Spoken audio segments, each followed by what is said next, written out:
Welcome to the deep dive.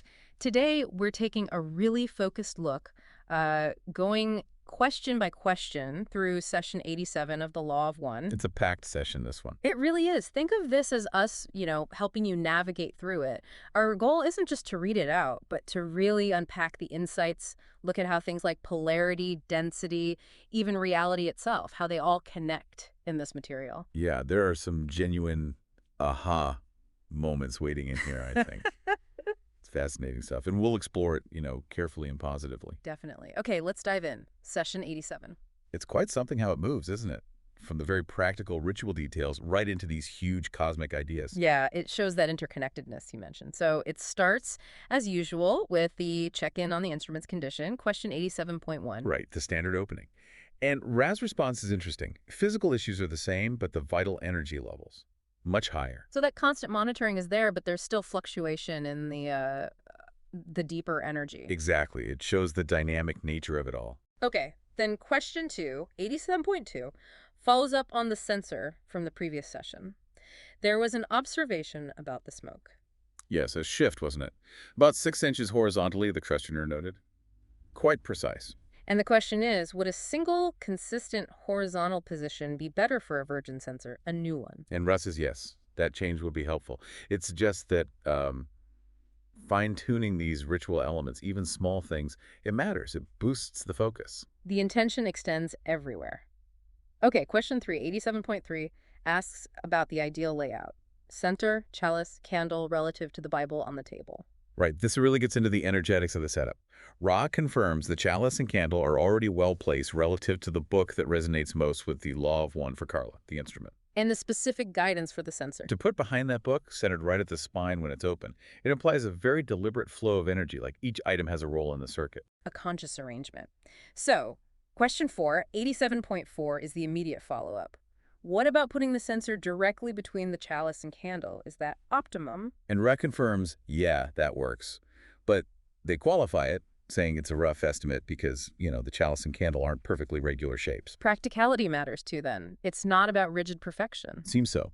A balance between the ideal and what's workable. Okay, now a big shift. Question 5, 87.5, moves to the fifth density negative companion entity. Yeah, the update is that this entity has withdrawn for a bit for polarity restoration, Ra says. Polarity restoration, that's fascinating. It suggests negative polarity isn't just a fixed state. It needs maintenance. It seems like it can be depleted, especially through certain interactions. It makes you wonder about the stability of that path, doesn't it? It does, which leads perfectly into question 6, 87.6. Can Rag expand on how this entity acquires and uses its polarity beyond just aiming for a sixth density harvest? Okay, here's where it gets really deep.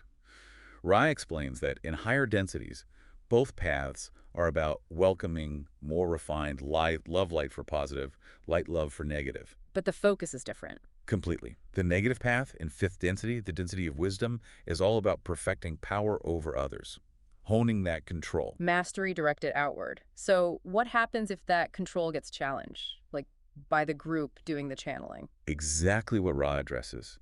They say uncontrollable forces, like Dawn's group or Ra themselves, can depolarize negative beings who haven't fully mastered controlling other selves. It shows a vulnerability in relying on external power. Whereas the positive path is more about inner mastery, unity. Precisely. And Ra gives stark advice for third density folks facing this kind of negative power. Which is? Don't try to stand against it consciously. You can't win that way. Protection comes from inner harmony, group love, and calling on the forces of light for help. So positive cohesion and spiritual connection are the real defense. Powerful stuff. All right, question 7. 87.7 broadens the scope again. It asks about the fifth density negative environment, its interactions with fourth density negatives, and its philosophy about itself as creator. A lot packed in there. It is a multi-parter. Ra describes the environment as, well, stark, rock, caves, barren places. Fitting for a density focused on wisdom through self-power. Physical needs are minimal. It's all about consciousness. A stripping away of distractions. Yeah. And that idea of the self as creator, for negative entities, this apparently leads to useful, though self-serving, insights. Ra even suggests maybe their simpler focus allows a quicker grasp of wisdom in a way. A skewed grasp, maybe, and Uh, the relationship with fourth density with negatives. a clear power dynamic, hierarchy. The fifth density entity is more powerful, and the fourth density ones are described as essentially willing slaves. Willing. Yeah, because the power difference is so obvious. They align themselves with the greater power hoping to gain from it to increase their own self-service polarity. Which, as the questioner notes in 87.8, sounds disturbingly familiar. Like third density leaders who incite conflict and have unquestioning followers? Exactly. Ra confirms that parallel. Any organization demanding blind obedience based on power operates on this same negative principle. It's a pattern. A pattern reflected right here. Okay, question 9, 87.9, wants clarity on how these negative entities, fourth and fifth density, understand and use the first distortion, free will, when they try to manipulate third density. Specifically, can they incorporate us into their social memory complexes using this? And Ra makes a really important distinction here. Fourth density negative social memory complexes cannot do that latter part. They can't just absorb third density beings by manipulating free will. So what do they do? Their method is more about offering temptations, energizing distortions that are already there in a person. It's influence, not absorption. Fifth density, Ra implies, has more subtle, magical techniques available due to their experience. So influence and temptation at fourth density. Got it. Then, question 10, 87 point near, brings up UFO contacts. How does the first distortion play into fourth density negatives staying aloof or anonymous in some contacts? Ray initially seems to misunderstand the question slightly, but then clarifies that they've covered this ground before, how fourth density observes free will, while still trying to, seed thought patterns here. Oh, right. The key point Ray reiterates is that if negative information is given during a contact, but the recipient is positively oriented, that information gets altered or filtered through their positivity. That's why many contacts seem mixed or confusing. Ah, that explains a lot of the ambiguity in reports. Yeah. Okay, this leads to 87.11, which sounds like a real head scratcher for the questioner. You can almost feel Dawn struggling to phrase it. Yeah, it's about the philosophy. How can fourth density negatives, who are aware of the first distortion since they're not veiled, consciously use that knowledge to justify their interference here? It's a deep paradox. Ray acknowledges it's tricky, and the answer might not fully satisfy. But the core idea is this. These entities have already made their choice for negative harvest. They know all the ways to view the universe. And their chosen way. Their conviction is that ignoring the green ray energy center love, compassion is simply the most efficient way to achieve fourth density negative harvest ability. Efficiency over empathy. Exactly. So their operations among third density folks who haven't chosen yet, it's basically them presenting the self-serving path, saying, look how appealing this power is, offering the choice in a way. Which brings up 87.12. Is there a weird kind of service to others aspect in offering the self-serving path? Does offering the choice polarize them? Another paradox. Hmm. Ray uses an analogy. Think of armed bands or gangs. The soldiers doing the raiding serve themselves, but their success boosts the power and polarity of the leader, the commanding general. So every temptation they successfully offer, every soul they nudge towards the negative. It strengthens the power and polarity of the whole fourth density negative social memory complex that sent them. Their individual self-service feeds the collective negative pool. Okay, that makes sense in a dark way. Question 87.13 is very direct. Does the complex's power literally double if they absorb one harvested third density entity? Red's answer is equally direct, no. Plain and simple. So 87.1R follows up. Well, what is the relative increase in power then? Here it gets more nuanced. Raw says if one entity was responsible for recruiting, that entity gets a linear boost, basically absorbing the recruit's power. If a subgroup did it, the power goes to the subgroup. And it's rare for the whole complex to act as one. Very rare, according to Raw. This difficulty in unifying causes a huge loss of polarity for them, what Raw calls spiritual entropy, a major inefficiency on the negative path. That internal friction, the pecking order struggle, which leads to 87.15. What benefit does the individual negative entity get from recruiting someone? What ability? It's all about climbing the ladder. Ross says the pecking order gets immediately challenged. The recruiter uses that new power influx to control more other selves within the complex and advance their own standing. A constant jostling for position. And 87.16 asks, how is this power measured or made obvious? Do they, have psychic duels? Sometimes, yes. Ra mentions battles of will using light, but more often it's just acknowledged. Others see the shift in power and align with the stronger entity to gain benefits themselves, helping that entity rise. A pragmatic, power-based social structure. Okay, then 87.17 circles back to terminology clarification from the previous session. Mind-body-spirit versus mind-body-spirit complex. Yes, an important bit of housekeeping. Ra admits an error in transmission. Oh, really? Yeah, mind-body-spirit is for prevailing third density. Mind-body-spirit complex is for post-veiling third density. Ra says they hadn't always consistently used complex when talking about the veiled body aspect. And they asked the group to keep an eye out for future errors. Exactly. It shows that collaborative spirit.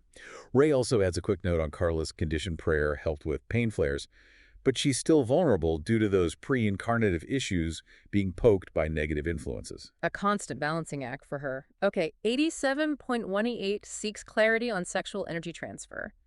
Why was it seemingly always possible before the veil, but not always after? Ray uses a great analogy. Two working batteries in series will always light a bulb. That's prevailing potential. And after the veil? After the veil, some mind-body-spirit complexes, through developing blockages, have effectively reversed one of the batteries. So no connection, no energy flow, no bulb lighting up. The blockages prevent the transfer. So 87.19 asks, what's the primary source of those blockages? What reverses the battery? Ray asks for more specifics here. Which mind-body-spirits or complexes are we talking about? Suggesting the cause isn't always the same. Context matters. So Don rephrases in 87.20, is there a root cause beyond just not knowing how for failed transfers after the veil? And Ray confirms, yes, there is a root cause. Which leads to the direct question, 87.21, what is that root cause? And the answer's profound. Ra states it's the lack of the ability to see the other self as the creator. Fundamentally, a lack of love. Wow. It always comes back to that, doesn't it? Seeing the creator in the other. Lack of love is the ultimate blockage. A core teaching right there. Okay, shifting gears again. 87.22 looks at a biological observation in our illusion.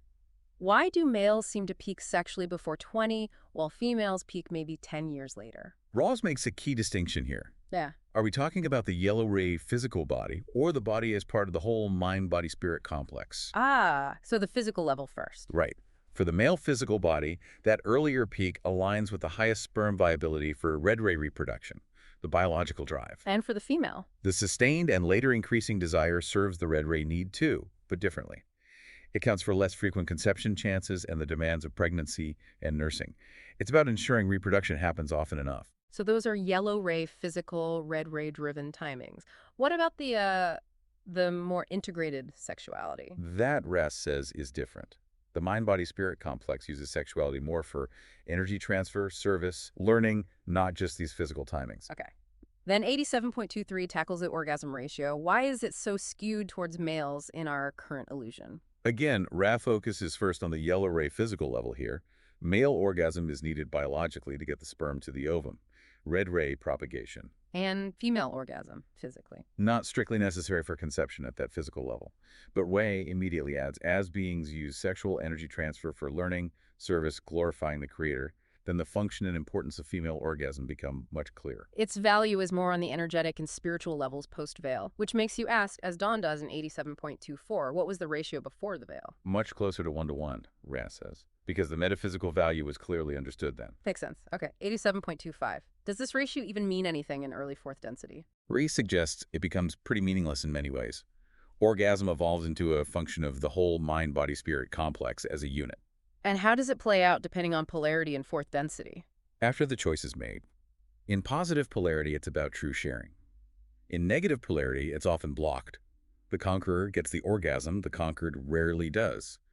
But in both polarities, Radha notes, the sexual aspect becomes a very efficient tool for polarization. A powerful engine for polarization, positive or negative. Now, questions 87.26 and 27 get into the nature of the energy itself.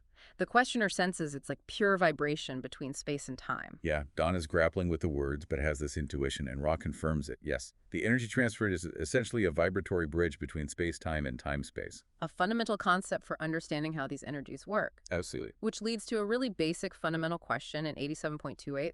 Why is male and female nature different in the first place? Ray connects it back to the veiling process itself and these archetypal components. The matrix of the mind was drawn to male polarity, the potentiator of the mind to female. And for the body, the potentiator went to male, the matrix to female. So these archetypal energies align differently during veiling, creating the distinctions we experience. That's the explanation given. These fundamental energetic biases, if you like. Fascinating. Okay, wrapping up the session. 87.29 is the standard closing question. Anything to improve comfort or the contact? Ray acknowledges the earlier suggestion about moving the sensor will indeed be helpful. They say the alignments are generally good, and the group has been conscientious. Good feedback for the team. Yeah. And then the closing words. Ray leaves them in the love and the light of the one infinite creator, urging them to rejoice in power and peace. A beautiful ending to an incredibly dense session. We went from like incense placement all the way to the fundamental nature of polarity, the veil energy transfer across dimensions. It's amazing how it all connects. Free will, service, the constant choice between paths, and underpinning it all, that absolute necessity of love, of seeing the creator in each other. Absolutely. This deep dive into session 87 hopefully gives you, the listener, a powerful lens to look at these ideas in your own life. And maybe a final thought to leave you with. How does this understanding of polarity, especially the negative path's focus on power over and its view of free will, how might that subtly color how you perceive relationships or power dynamics around you every day? Something to reflect on. Namaste. I am you, and you are me.